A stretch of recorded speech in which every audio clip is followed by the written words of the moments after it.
Hi అండి, అందరికీ నమస్కారం. సింహరాశి వారికి ఏప్రిల్ 29వ తేదీన మీ జాతక ఫలితాల ప్రకారం జరిగేది ఇదే. మీకు ఖచ్చితంగా జరగబోయేది ఇదే.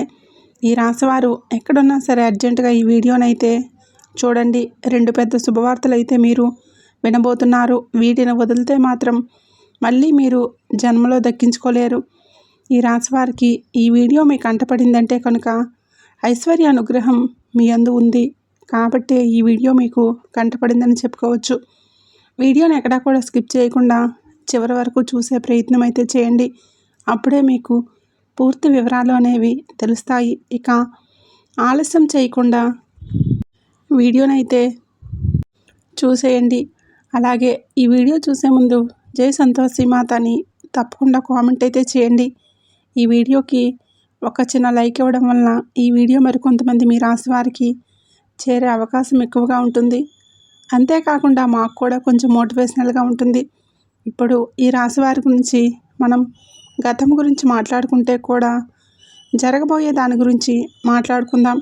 ఈ యొక్క ప్రస్తుతం గురించి కూడా జరగబోతున్నటువంటి నష్టాలు ఏంటి, వచ్చే అదృష్టాలు ఏంటి, రాబోయే అదృష్టాలు ఏంటి, రాబోయే అదృష్టాలు మళ్ళీ వెనక్కి వెళ్ళబోతున్నాయా, లేదంటే మనం ఈ పనులు చేస్తే కనుక మనకు అదృష్టం దక్కుతుందా అనేది క్లియర్గా చెప్తాను.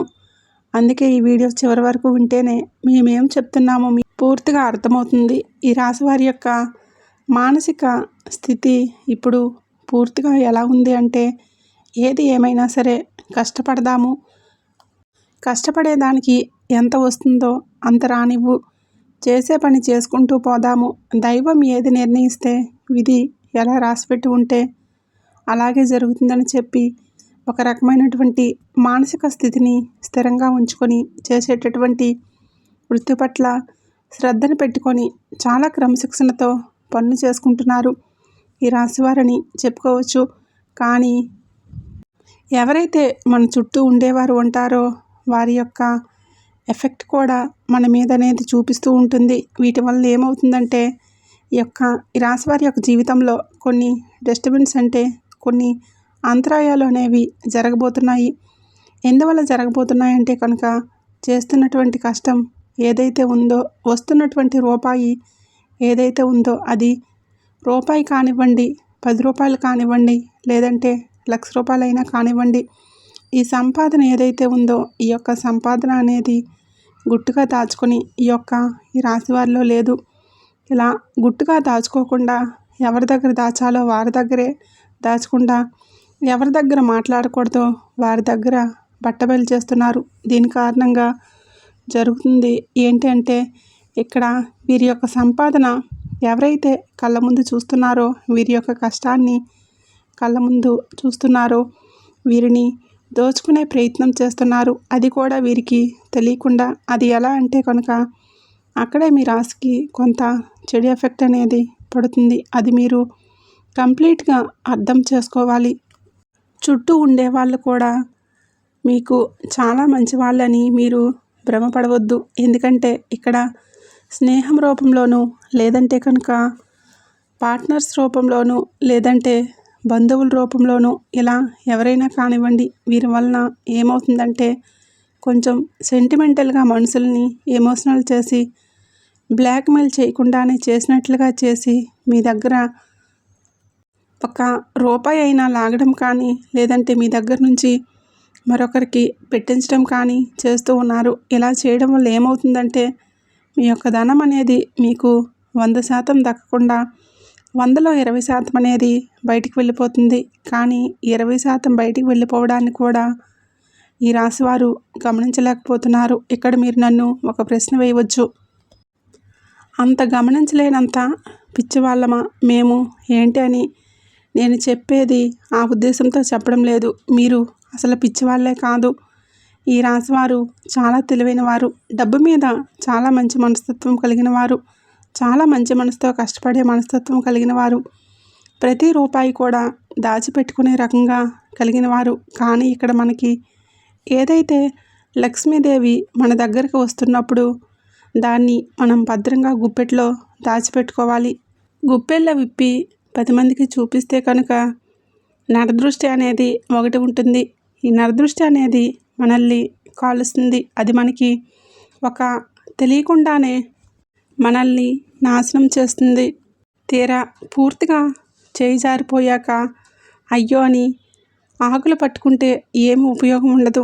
కాబట్టి చుట్టూ ఉండేవారిని మాత్రం తేలిగ్గా నమ్మవద్దు. వారి కోసం ₹1 అయినా సరే ఎట్టి పరిస్థితుల్లోనూ ఖర్చు పెట్టవద్దు. ఇది బంధువుల రూపంలో అయినా, స్నేహితుల రూపంలో అయినా, లేదంటే మీ దగ్గర పనిచేసేవారు ఎవరో ఒకరు ఉంటారు కదా, వారినైనా సరే మీరు నమ్మవద్దు. ఒక పాయింట్ కనుక మీరు గుర్తుంచుకుంటే లైఫ్లో మీరు చాలా వరకు ఎదుగుతారు. ఇది మొదటి విషయం. ఇక రెండో విషయం ఏంటి అంటే కనుక ఈ రాశి వారికి ఉన్నటువంటి చాలా మైనస్ పాయింట్లు ఏంటంటే అతి కోపం. ఈ యొక్క అతి కోపం వల్ల చాలామంది శత్రువులు వీరికి జీవితంలో ఉంటున్నారు. వీరికి కోపం వచ్చినప్పుడు ఏంటంటే ఆ కోపాన్ని కంట్రోల్ చేసుకోవడం లేక మనం ఎక్కడున్నాము, మన చుట్టూ ఎవరున్నారు, మనకంటే పెద్దవాళ్ళు ఉన్నారా, లేదంటే మనకంటే చిన్నవాళ్ళు ఉన్నారా, మనం ఇప్పుడు ఏ సిచ్యువేషన్లో ఏ మాట మాట్లాడాలి అనేది కూడా గ్రహించకుండా కోపం అనేది బయట వ్యక్తపరిచి అందరి మీద చాలా కోపంగా పెద్దగా అరుస్తూ ఉంటారు. ఈ విధంగా అరవటం వల్ల ఆ కాసేపు మీ కోపాన్ని బయటపెట్టి చూపించేసుకుంటూ ఉంటారు.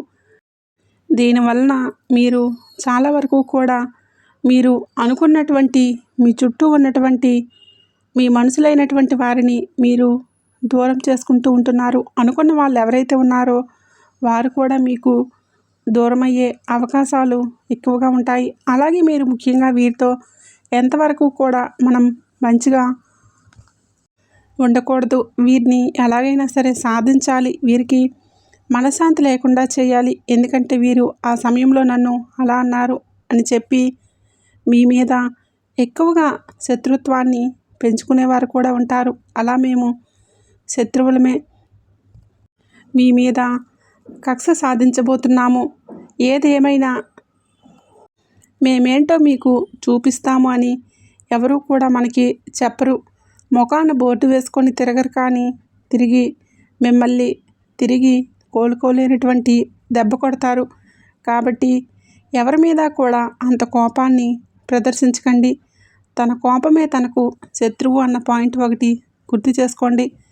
కోపం వచ్చినప్పుడు ఆ కోపాన్ని కంట్రోల్ చేసుకోవడానికి ఓం నమఃశివాయ అనే మంత్రాన్ని జపిస్తూ ఉండండి. ఇక ఈ రాశివారు చిన్నతనం నుంచి కూడా ఎన్నో కష్టాలు, బాధలు, సమస్యలతో చుట్టూ ఉన్నటువంటి పరిస్థితులు ఏవి కూడా వీరికి అనుకూలించలేదు.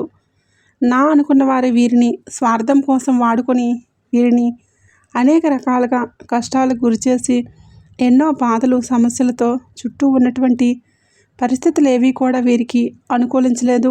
నా అనుకున్న వారే వీరిని స్వార్థం కోసం వాడుకొని వీరిని అనేక రకాలుగా కష్టాలకు గురిచేసి ఎన్నో రకాలైనటువంటి మానసికమైనటువంటి వేదనలకు గురిచేసి వీరిని ఒక ఎమోషనల్గా టార్చర్ చేసి వీరి యొక్క కష్టాన్ని, వీరి యొక్క డబ్బు రూపంలో వీరిని వాడుకున్న వారే ఎక్కువగా ఉంటారు. దీనికి కారణం ఏం జరుగుతుందంటే ప్రేమకు వీరు దూరం అవుతారు. వీరికి తల్లిదండ్రుల ప్రేమ అంతగా దొరకదు. తోడబుట్టిన వాళ్ళ ప్రేమ కూడా అంతగా దొరకదు. ఎప్పటికీ కూడా ఇక బయట స్నేహితులతో ఎక్కువగా అటాచ్మెంట్గా ఉండటం, స్నేహితులతోటి ఎక్కువగా పరిచయాలు పెంచుకోవడం, మంచైనా చెడైనా సరే ఎక్కువగా చెడే ఆకర్షిస్తుంది అని అంటారు.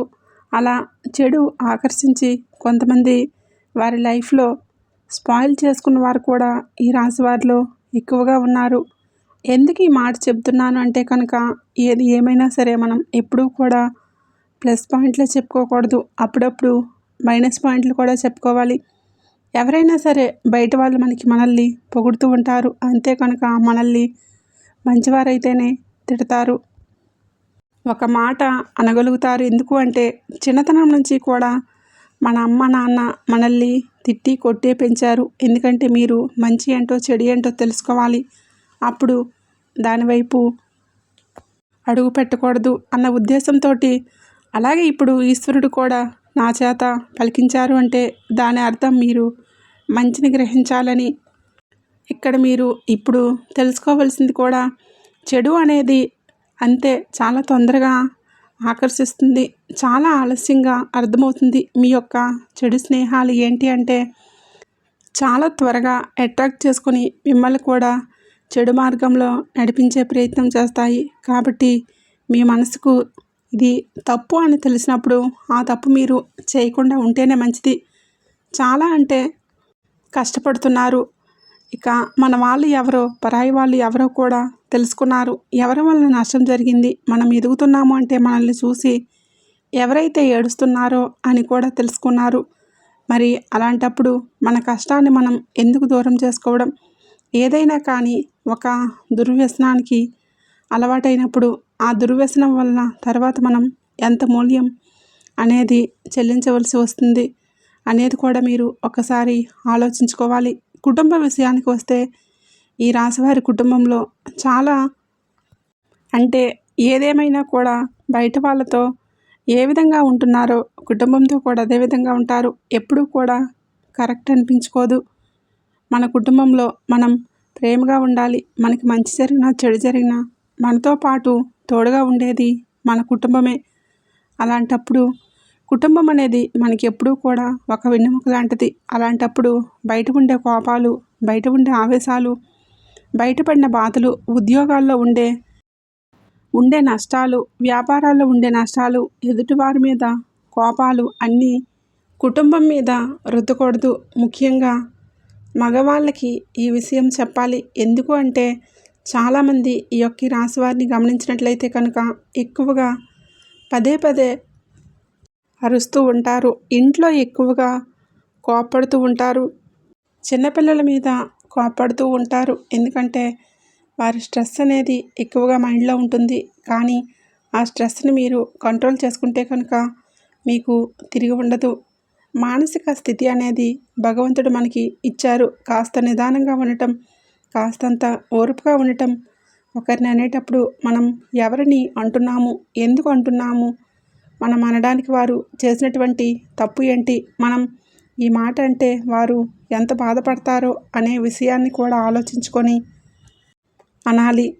అలా ఆలోచించగలిగే శక్తి అనేది మీకు రావాలి. ఎందుకంటే మీరు ఎన్ని కష్టాలు పడినా, బాధలు పడినా, ఎన్ని సమస్యలు పడినా అన్నీ మీరు ఓర్చుకుంటూ వచ్చారు. ఎన్నో పనులకు వెళ్ళారు. ఎంతోమంది మనుషులను చూశారు. మంచి చేశారు, చెడు చూశారు. కానీ మీరు చాలా కఠినమైనటువంటి మానసిక స్థితిలో పెరిగిన వారు. అలాగే మీకు ఏదైనా సరే తట్టుకునేటటువంటి గుండె ఉంటుంది. ఈ రాశివారిని ముఖ్యంగా మగవారిని గమనించినట్లయితే కనుక శరీరం కూడా చాలా గట్టిగా దృఢంగా ఉంటుంది. ఈ రాశివారి ఆడవాళ్ళు కూడా మానసికంగా చాలా బలంగా ఉంటారు. కానీ మీకులాగానే అందరూ కూడా ఉంటారనుకుంటే మాత్రం మంచిగా ఉంటారని అనుకుంటే తప్పవుతుంది. ఇక ఒక మాట ఎదుటివారిని మనం వెంటనే హర్ట్ చేసేటట్లుగా, వారిని నొప్పించేటట్లుగా, వారి కళ్ళల్లో నీళ్ళు వచ్చేసేలా అలా ఎప్పుడూ కూడా మాట్లాడకూడదు, చేయకూడదు. అలా చేయటం వల్ల ఏమవుతుందంటే ఇప్పుడు ఈ జన్మలో చేసినటువంటి కర్మానుసారం ఈ జన్మలోనే పడాలంటారు కదా. కర్మ ఫలితం అనేది ఈ జన్మలోనే అనుభవించే విధంగా ఉంటుంది. కాబట్టి ఎదుటివారిని ఎప్పుడూ కూడా మానసికంగా కానీ శారీరకంగా కానీ నొప్పించకండి. ఈ విషయాన్ని అయితే తెలుసుకోండి. ఇక ఈ రాశివారిని ఎందుకు అర్జెంటుగా ఈ వీడియో చూడమన్నాము, అసలు ఆ 2 పెద్ద శుభవార్తలు ఏంటి అనే విషయం రేపటి రోజున మీకు వచ్చేటటువంటి మొట్టమొదటి శుభవార్త ఏంటంటే వీరి యొక్క లైఫ్ పార్ట్నర్ వలన మీకు పెద్ద లాభం చేకూరుతుంది. మొదటి నుంచి మీకు మేము చెప్తున్న వార్త. ఈ రాశివారికి ఈ వీడియో కనుక ముందు నుంచి మీరు చూసినట్లయితే ఈ రాశివారికి లైఫ్ పార్ట్నర్ వలన చాలా అదృష్టం అనేది పడుతుంది. ముఖ్యంగా ఈ రాశివారి యొక్క లైఫ్ పార్ట్నర్ చాలా కష్టజీవులు, చాలా శ్రమజీవులు. మీరు ఎంత కష్టపడతారో వీరి యొక్క ప్రతి కష్టాన్ని వారు అర్థం చేసుకునే విధంగా ఉంటారు. అలాగే ఇందాక నేను చెప్పినట్లుగా వీరి గుండె చాలా బలమైనది, గట్టిదని చెప్పి మనసు కూడా చాలా కష్టాలను ఎదుర్కొని నిలిచింది. ఇలా ఉంది కాబట్టి ఈ రాశివారికి చాలా మొరటి స్వభావం ఉంటుంది. కానీ అవతల వారిది చాలా సున్నితమైనటువంటి మనస్తత్వం. వీరిద్దరూ కూడా అప్పుడప్పుడు గొడవలు పడుతూ ఉంటారు. అలాగే ఈ రాశి వారికి వీరు చేసేటటువంటి పనుల వల్ల కానివ్వండి, వీరి యొక్క లైఫ్ పార్ట్నర్ వల్ల పుట్టింటి వైపు నుంచి కానివ్వండి, ఏదేమైనా సరే వీరికి లాభం అనేది వస్తుంది. ఇది మాత్రం 100కి 100% నిజం. సమాజంలో గౌరవం అనేది పెరుగుతుంది. డబ్బు పరంగా కూడా చాలా వరకు లాభాలు అనేవి కలిసి వస్తాయి. ఇది 100% జరుగుతుంది. రాసి పెట్టుకోండి. ఇది మొదటి శుభవార్త. ఇక రెండో శుభవార్త ఏంటంటే, ఈ రాశి వారికి చేస్తున్నటువంటి వృత్తి ఏదైతే ఉందో ఆ వృత్తి యందు గతంలో చేసినటువంటి చాలా మోసాలను అధిగమించి ఆ మోసం ఏ విధంగా జరిగిందో తెలుసుకొని వాళ్ళకి కాస్తంత దూరంగా ఉండటం వల్ల ప్రతి రూపాయి జాగ్రత్త అనేది తెలుసుకోగలిగితే వీరు చేసే పని యందు చాలా వరకు కూడా ధనం రాబోతుందని చెప్పుకోవచ్చు. అంటే వీరికి ఇప్పుడు లక్ష్మీ కటాక్షం అనేది పుష్కలంగా ఉంది. ధన ద్వారాలు తెరుచుకోబోతున్నాయి. అన్ని గ్రహాలన్నీ ఏవైతే ధనం రావడానికి చేసేటటువంటి గ్రహాలన్నీ కూడా మీకు అనుకూలమైనటువంటి స్థితిలోకి రావటం అనేది మీకు అధికంగా ఉంటుంది. కానీ మీరు జాగ్రత్త అనేది ముఖ్యం. మీరు కష్టపడుతున్నారు, ధనం లేదని చెప్పి అనకండి. మీరు శ్రమ చేస్తున్నారు, మీ సమయాన్ని చాలా పని యందు పెడుతున్నారు, అయినా కూడా ధనం నిలవడం లేదు అంటే కనుక కాస్తంత అజాగ్రత్త. ఎదుటివారు వాళ్ళని గుడ్డిగా నమ్మడం వల్ల మీరు లాస్ అవుతున్నారు. అలా జరగకుండా చూసుకుంటే మీరు చాలా వరకు లైఫ్లో ముందుంటారు. చూశారు కదండి. వీడియో నచ్చినట్లయితే తప్పకుండా లైక్ చేయండి, షేర్ చేయండి. అలాగే మన ఛానల్ని తప్పకుండా సబ్స్క్రైబ్ చేసుకోండి.